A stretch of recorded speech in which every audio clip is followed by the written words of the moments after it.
안녕하세요, 여러분. 오늘은요, 학습 활동을 한번 해보도록 하겠습니다.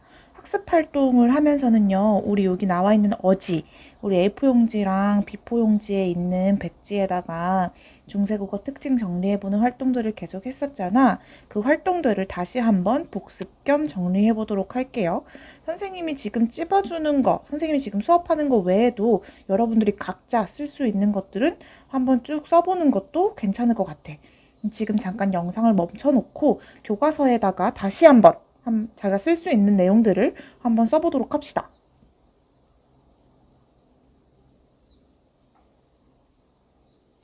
자, 그러면 지금부터 한번 해보도록 할게요. 자, 맨 처음에 세종어제 훈민정음이라는 제목이 있는데 이거 우리 읽을 때 생종엉쟁 훈민정음이라고 있나? 아니지. 우리 이거 세종어제 훈민정음이라고 읽는다고 했어. 보면은 여기 세의 밑에 있는 이응과 종의 밑에 있는 이응이 같아? 아니지. 생 밑에는 동그라미 이응이 있고 종 밑에는 꼭지 이응이 있어요. 이렇게 꼭지가 달려있는 건 우리가 뭐라고 한다 그랬어? 네, 예디응이라고 한다고 했어요. 그리고 이렇게 표기하는 방식의 이름이 뭐였더라? 맞습니다. 이렇게 표기하는 방식의 이름은 동국 정운식 한자음이었어. 그래서 동국 정운식 한자음 혹은 동국 정운식 표기라고 합니다. 이건 뭐냐면 한자를 중국음에 가깝게 표기하기 위한 방법으로 한자 옆에 이렇게 한자를 적고 옆에다가 그 발음을 적어주는 거야. 근데 이 동국 정운식 한자음의 특징이 뭐냐면 초성과 그 다음에 중성, 그 다음에 종성을 모두 갖추어 적어야 된다는 점입니다. 이 말은 뭐냐면 이번에 선생님 마지막 글자인 현을 한번 봅시다. 현에서 여기 위치에 있는 것들을 우리가 뭐라고 해요? 네, 초성이라고 하고요. 요 위치에 있는 거를 중성이라고 하죠. 그 다음에 요 위치에 있는 건 종성이라고 해. 그래서 이 동국정우식 한자음의 특징 중에 하나는 초성과 중성과 종성을 다 갖추어 적어야 된다는 얘기야. 선생님 그러면 선생님 이름처럼 지만 있으면 어떡해요? 라고 하잖아. 그랬을 때는 여기에 음가가 없는 동그라미를 적어주는 거지. 그러면 요거를 우리가 발음할 때는 읽을 때는 지라고 읽으면 됩니다. 그리고 실제로 종성에 이응 소리가 났으면 좋겠다 라고 할 때는 여기 나와 있는 것처럼 옛 이응으로 표시를 해주면 이때는 우리가 읽을 때 종이라고 읽으면 됩니다. 그럼 요걸 다시 한번 읽어보면 세종이 되겠지, 그치? 어제 훈민정음이라고 읽어줘야 될 거야. 왜냐하면 요거 이응들을 한번 보세요. 여기 중에서 유일하게 꼭지 이응인 건 얘밖에 없어. 나머지는 그냥 이응이기 때문에 여기 꼭지 이응은 이렇게 두 가지가 있어요. 그래서 나머지는 그냥 이응이기 때문에 음가가 없는 이응이라고 여러분들이 기억하면 됩니다. 자, 다시 한번 이렇게 한자 옆에 그 한자의 발음을 적어주는 것, 이렇게 적는 것을 우리가 뭐라고 한다고? 동국 정운식 한자음이라고 한다고. 얘들아, 여기 있는 점 있잖아. 이 점을 뭐라고 한다고 했었지? 그렇지. 여기 있는 점은 우리가 방점이라고 한다 했었고, 이 방점은 왜 존재하는 거예요?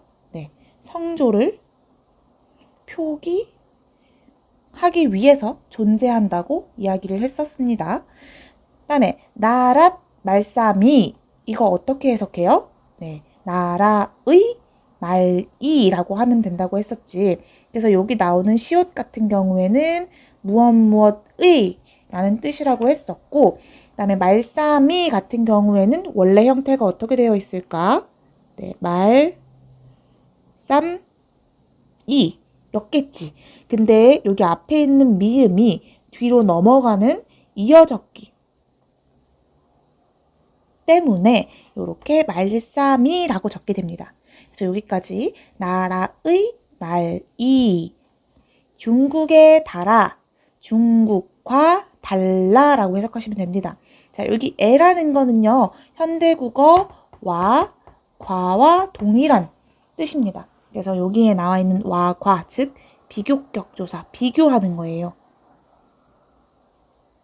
그래서 우리의 나라의 말이 중국과 달라서 문자와로 서를 타맞디 아니할세. 문자와로, 문자가 서로 사맞디라는 건 통하지라는 뜻입니다. 통하지 아니할세, 통하지 아니하여서라는 뜻인데, 여기 나오는 D를 한번 볼게요. 우리가 지금 현재에는 통하지라고 이야기를 하지, 얘들아. 이런 디귿 혹은 티읕이 이를 만나서 지읒 혹은 치읓으로 발음나는 것을 우리가 뭐라고 하냐면 국외음화라고 합니다. 근데 지금 여기 보니까 현재에는 통하지라고 우리가 이야기하는데 이때에는 사마디라고 적었네. 이것을 통해서 이때에는 국외음화가 일어나지 않았겠구나 라고 우리가 추측해 볼 수 있어. 근데 어떤 학생이 선생님한테 이런 질문을 했었어요. 어떤 질문을 했냐면 선생님, 국외음화라는 거는 실제로 우리가 발음할 때 일어나는 현상이잖아요. 근데 이거는 표기인데 왜 이거를 일어나지 않았다고 우리가 추측할 수 있는 거예요? 라고 질문을 했었거든요. 이 중세국어 시기에서 가장 큰 특징 중에 하나는 뭐냐면 발음 나는 대로 표기를 했다는 거야. 발음 나는 대로 표기를 했다라는 건 실제로 발음이 사마지라고 발음이 났다면 우리가 이 표기할 때 사마지라고 되어 있었을 텐데 그렇게 표기하지 않고 사마디라고 표기했다는 건 이때에는 발음도 사마디라고 했었겠구나. 그러면 국외음화가 일어난 게 아니었겠구나 라고 우리가 추측해 볼 수 있습니다. 자, 다시 나라의 말이 중국과 달라서 문자와로 문자가 서로 사맞디 아니할세 서로 통하지 아니하여서 이렇게 해석하면 되겠죠. 자, 그 다음 전차로 이런 이유로 어린 백성이 어리석은 백성이 자 어린 나왔네요. 어린은 현대국어로 어떤 뜻이야? 그치? 아이가 어린 이런 뜻이지. 근데 이 어린 여기서 나오는 중세국어로는요. 어리석은 이라는 뜻입니다. 그래서 어리석은 백성이 니르고저 홀빼 있어도 말하고자 할 바가 있어도 이렇게 되겠지. 이 배는 뭐였냐면 바 플러스 이였어. 그래서 해석할 때 말하고자 할 바가 있어도 라고 해석해야 된다고 했었죠. 그래서 이 이는 무엇이었냐? 우리 앞 시간에 배웠던 주격조사 이의 한 형태 중에 하나였다. 그래서 주격조사 이는 이렇게 세 가지의 형태로 나타나는데 앞에가 모음으로 끝났기 때문에 요 이를 사용해서 바가 있어도 라고 우리가 해석을 해줘야겠죠. 마침내 제 뜯을 나와서 뜯을 실업펴디 못한 놈이 하니라. 자, 뜯을 보면은요 이거 이어 적게 한 거였겠죠. 원래는 어떤 형태였겠어? 뜯을이라는 형태였겠지. 근데 이게 뒤로 가면서 뜯을이라는 이어 적기를 했고요. 그 다음에 두 번째로는 여기 앞에 나오는 음성 모음 때문에 뒤에 음성 모음이 오는 모음 조화까지 일어나고 있다고 보면 됩니다. 열심히 찾고 있지? 그 다음에 싫어, 능히, 펴디. 자, 우리가 이거를 지금 뭐라고 해? 펴지라고 하지. 앞에서 배웠던 사마띠 연결시키면 됩니다. 이거 역시도 국외음화가 일어나지 않았다라는 증거 중에 하나야. 이해되죠? 못하는 놈이는 무슨 뜻이에요? 놈 플러스 이가 됩니다. 요것도 뭐 때문이야? 연철 때문인 거겠죠? 이때 놈이라는 건 현대국어에서는 놈이라고 하면 남자를 지칭할 때 특히 남자를 지칭하면서도 그 남자를 비하하려고 하는 의도를 담아서 놈이라고 하잖아.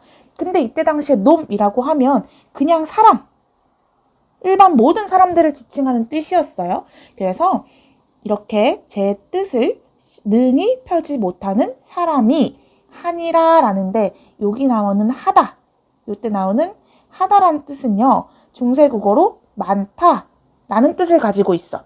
그래서 못하는 사람이 많다 요렇게 해석하시면 됩니다. 자, 앞에서부터 내 일을 위해서 어여삐 나왔네요. 현대국어에서 어여쁘다라는 건 무슨 뜻이었어, 얘들아? 요 현대국어에서는 어여삐라는 건 예쁘다, 예쁘다라는 뜻이죠. 근데 이때 중세국어에서는요, 불쌍히, 불쌍하다라는 뜻으로 해석하셔야 돼요.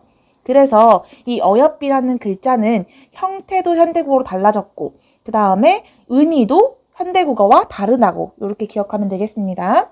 내 일을 위해서 불쌍히 여겨서 새로 28자를 맹가노니 만드노니 이렇게 해석하시면 되겠습니다. 자, 여기 한번 볼게요. 짜랄. 이거 짱이라고 읽으면 안 돼, 얘들아. 여기 이응이 어떤 글자야? 지금 동그라미 이응이지. 그리고 앞에 한자음 나와 있지. 그렇기 때문에 이거는 동국 정운식 한자음으로 예디응이 아니기 때문에 짜랄이라고 읽어주셔야 됩니다. 그래서 이렇게 되어 있죠. 여기 앞에 나오는 모음이 양성 모음이기 때문에 뒤에 뭐가 나오고 있는 거야? 양성 모음이 나오고 있는 거야. 날로 숨에 편안케 하고자 할 따람이니라. 이렇게 정리하면 되겠습니다. 이해가 되나요? 우리 여기서 요거 하나만 다시 정리해보고 가도록 하겠습니다. 자, 짜를. 이때 당시에는요, 종류가 4개 있다고 했었지, 선생님이. 을, 알, 그 다음에 를, 랄. 이렇게 4개가 존재한다고 했었어. 일단은 현대국어로 한번 생각을 해보자고. 현대국어에서 우리가 수, 박, 을 이라고 하지. 그 다음에 뭐 사, 과, 를 이라고 이야기를 해. 그러면 여기에서 한번 보면 수, 박이라는 자음 때문에 뭐가 와요? 얘네들이 오고 모음으로 끝났을 때는 얘네들이 온다는 얘기야. 그래서 자음으로 끝났을 때는 을 혹은 알이 오는 거고 모음으로 끝났을 때는 를 혹은 랄이 오는 건데, 그러면 중세국어로 한번 넘어가 보자고. 자, 보세요. 문자로 봤지, 지금. 문자로 한번 얘기가 끝났어. 그럼 지금 얘는 뭐로 끝난 거야, 얘들아? 모음으로 끝난 거야, 지금. 보이죠? 모음으로 끝난 거야. 왜냐하면 동국정운식 한자음이잖아, 지금 얘네들이. 그치?